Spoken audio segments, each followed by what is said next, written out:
Stress, frustration அப்படின்லாம் பல வார்த்தைகள் இப்போ நிறைய உலாவுது.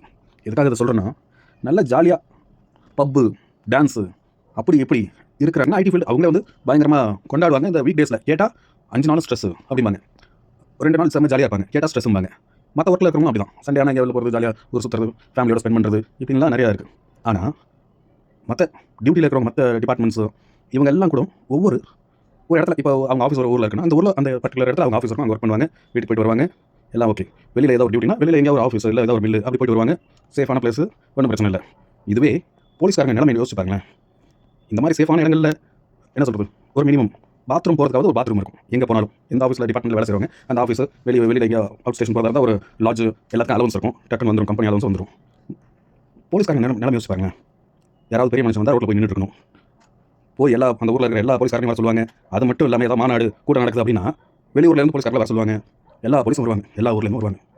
அவங்க தங்க வைக்கிறது ஏதோ லாட்ஜோ அந்த மாதிரிலாம் பெருசாக கிடையாது. ஏதாவது ஒரு மண்டபத்தில் தங்க வைப்பாங்க. இல்லை அந்த ஊர் போலீஸ்காரன்னு சொல்ல முடியாது. ஏன்னா ஒவ்வொரு ஊர் போலீஸ்காரங்களுக்கும் வேறு ஒரு சொந்த ஊர் இருக்கும். ஏதாவது அந்த சேம் ஊர் இருக்கிறவங்க கம்மி தான். ஏன்னா அவங்க டியூட்டி மாற்றி ஒவ்வொரு ஊராக போடுவாங்க. ஏதாவது ஒரு கிரைம் நடக்குதுன்னு வச்சுக்கோங்க, இந்த போலீஸ்காரங்க அங்கே போய் விசாரிக்கணும்.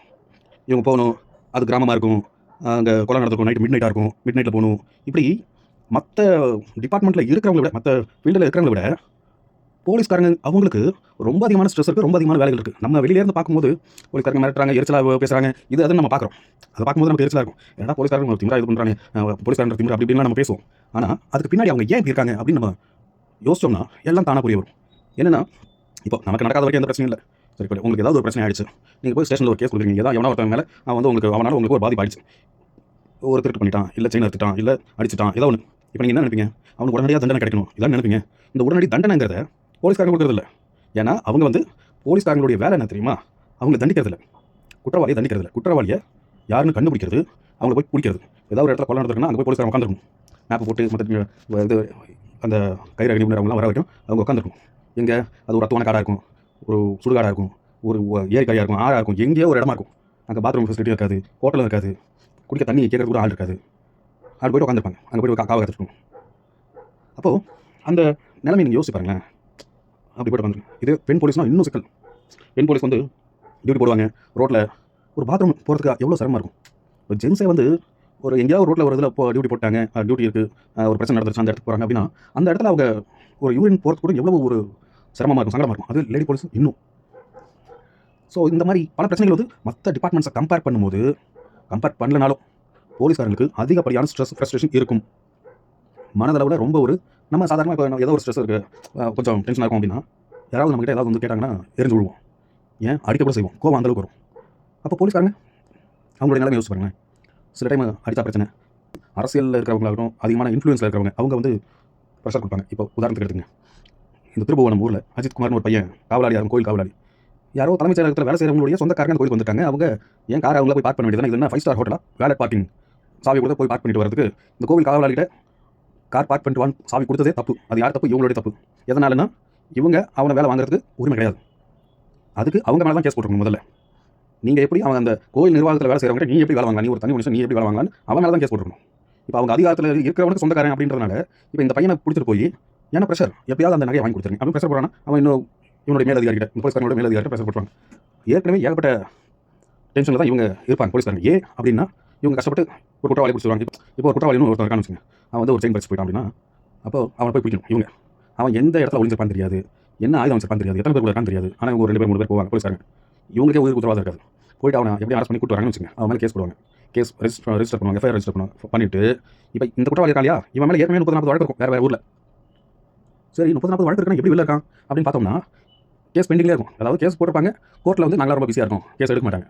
அப்படியே எடுத்தாலும் ஏதாவது ஒரு தண்டனை, ஒரு திருட்டு கேஸ் தான் குறைஞ்சபட்சம் ஒரு 5 வருஷம் தண்டனை, ஜெயில் தண்டனை கொடுக்கணும். ஒரு சின்ன திருட்டாக இருந்தாலும் அதுக்கு தண்டனை கொடுக்கணும்.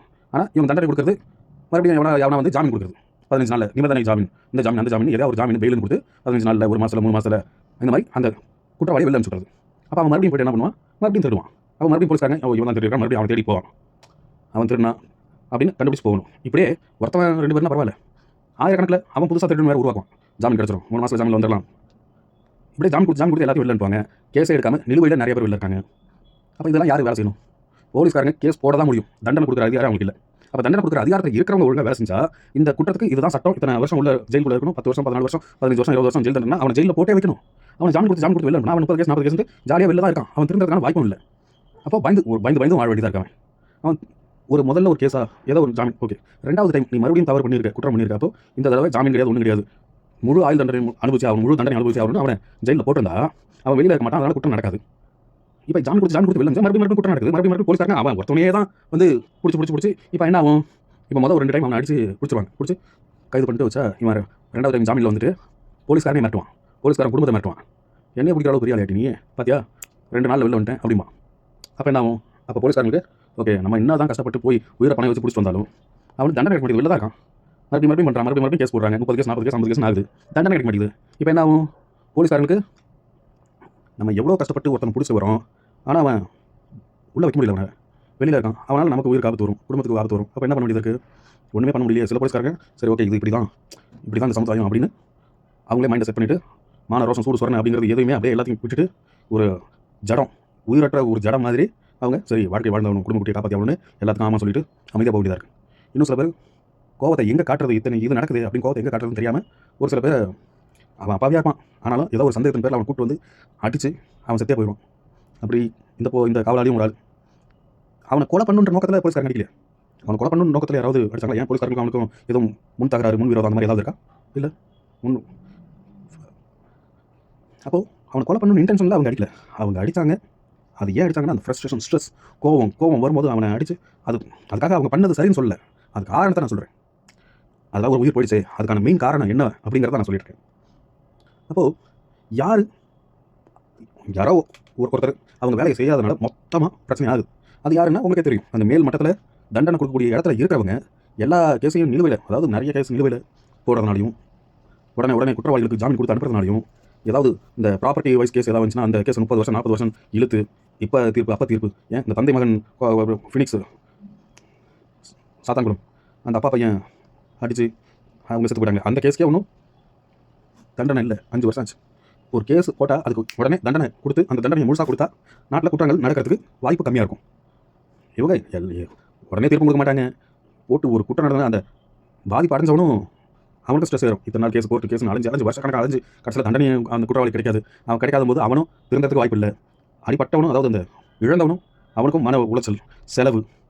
ஏதாவது ஒரு வண்டி மாட்டிக்கிச்சுன்னா வண்டியை 30 வருஷம் 40 வருஷம் அப்படியே போட்டுருவாங்க. வீடு வந்துச்சுன்னா வீடு அப்படியே போட்டுருவாங்க. அது எல்லாம் நாசமாக போடும். அதோடைய ஓனர் போட்ட காசு நஷ்டம், டைம் வேஸ்ட்டு. கடைசியில் அந்த வண்டி திரும்ப கிடைக்குமா? எல்லாத்துக்கும் காரணம் மேல் மட்டத்தில் இருக்கிறவங்க தான். கேட்டால் இதுதான் சட்டம் அதுதான் சட்டம், சட்டத்தை ஒழுங்காக எல்லாரும் பண்ணால் பரவாயில்லையே, ஏதோ இருக்கிறவங்க வாங்கிட்டு போட்டோம், ஒன்றும் தப்பு இல்லை. ஆனால் குறைந்தபட்சம் சாதாரண மக்கள் நிம்மதியாக இருக்கிறது ஒரு கடைசி மட்ட லெவலில் இருக்கிறவங்களாவது தண்டனை கொடுக்கலாம்ல, அதுவும் கிடையாது. சரி, ஆனால் மக்கள் வந்து திட்டுறது எல்லாம் போலீஸ்காரங்க தான். போலீஸ்காரங்க திட்டுறது சபிக்கிறது. ஆனால் உண்மையிலே நீங்கள் சில பேர்லாம் ரொம்ப கடினமாக உழைப்பான் எதுக்கு டெய்லி ஜிம்முக்கு போகிறது, ரன்னிங் போகிறது, கயிறு ஏறுறது, போலீஸ் ஆகணுன்ற வெறி இருக்கும். எதுக்காக போலீஸ் ஆகணும்? மக்களுக்கு நல்லது பண்ணணும், ஊரை காப்பாற்றணும், ஊரை காவல் காக்கணும், இதுக்காக தான் போலீஸ் ஆகணும்னு அந்த வெறி தான் அவனுக்கு இருக்கும். அவன் என்ன போலீஸ் ஆகிறதுக்கு முன்னாடி நான் போய்ட்டு எல்லாரையும் அடிக்கணும், எல்லாரையும் பயமுறுத்தணும், நான் வந்து லஞ்சம் வாங்கணும், இது மிரட்டி வாங்கணும் அப்படின்றதுக்காக போலீஸ் ஆகிறாங்க. 99% போலீஸ் ஆகிறவங்க, அதாவது ஒவ்வொரு ஃபீல்டுக்குள்ளேயும் போகிறவங்க நான் வந்து இந்த சேவை பண்ணணும், இப்போ டாக்டர் ஆகணும்னு போகிறான், மக்களுக்கு சேவை பண்ணணும், 12வது முடிச்சோடனே சொல்லுவான் நான் டாக்டர் ஆகணும், மக்களுக்குலாம் சேவை பண்ணணும், ஏழை மக்களுக்குலாம் ஃப்ரீயாக ட்ரீட்மெண்ட் பார்க்கணும் அப்படின்னு அவனுக்கு ஆசை இருக்கும். அவன் எண்ணத்தில் இருக்கும் ட்ரீட்மெண்ட் பார்க்கணும். ஆனால் அது ப்ராக்டிக்கலாக சாத்தியம் ஆகாது. ஏன்? அவன் படிக்கிறதுக்கு இந்த 5 வருஷம் MBBS படிக்கிறதுக்கே கோடியாக செலவாயிடுது. அப்போது அவன் அந்த கோடியாக செலவு பண்ணிவிட்டு அவன் இலவசமாக வைத்தியம் பார்த்தா அவனுக்கு யார் சோறு போடுறது? அந்த மாதிரி தான் போலீஸ்காரங்களும். போலீஸ் ஆகணுன்ற வெறி அவங்களுக்கு இருக்கும். போலீஸ் ஆகணும், மக்களை வந்து திருடன் நல்லா பிடிக்கணும், எல்லாம் அப்படியே ஒரு வெறியில் தான் போலீஸ் ஆகிறாங்க. கடைசியில் பொய்யா சொல்லி மேலே வந்தவன் உச்சக்கட்டத்துக்கு வந்ததும் குற்றம் பண்ணுறவன் எல்லாத்தையும் வெளியில் விட்டுட்டே இருக்கிறது. அப்போது இவங்களும் ஒருத்தனை ஒரு டைம் அரெஸ்ட் பண்ணுறான், 2வது டைம் 3வது டைம் தேடி அலைஞ்சு அவன் எவ்வளோ ஆட்டம் கட்டுவான் போலீஸை அலைஞ்சு கண்ணாமண்ணு எவ்வளோ சேசிங் இருக்குது, எவ்வளோ கொடூரமான இடங்கள்ல. இப்போ ஒரு போனவன் கிடக்குன்னு வச்சுங்க, கொடூரமாக குழம்பு போயிருப்பாங்க, அது அழுகி ஊசி போய் நாற்று அடிச்சு கொடூரமாக இருக்கும். அங்கெல்லாம் போய் போலீஸ்காரங்க நிற்பாங்க. அதெல்லாம் பார்த்துட்டு சாப்பிட முடியுமா? கொமாட்டாது. ஆனால் இந்த மேல் மட்டத்தில் இருக்கிறவங்க அவங்க ஜம்முன்னு பங்களாவில் இருக்கிறவங்க ஆனால் கேள்வி கேட்பாங்க. இப்போ இருக்கிற பயங்கரமாக குற்றம் கண்டினியூஸாக குற்றம் செய்வாங்க எல்லாத்தையும் ஜாமீன் அமைச்சிட்டு போலீஸ்காரங்களை பார்த்து A+ குற்றவாளி ஏன் கண்காணிக்கல கேட்கலாமா? தப்பு தானே?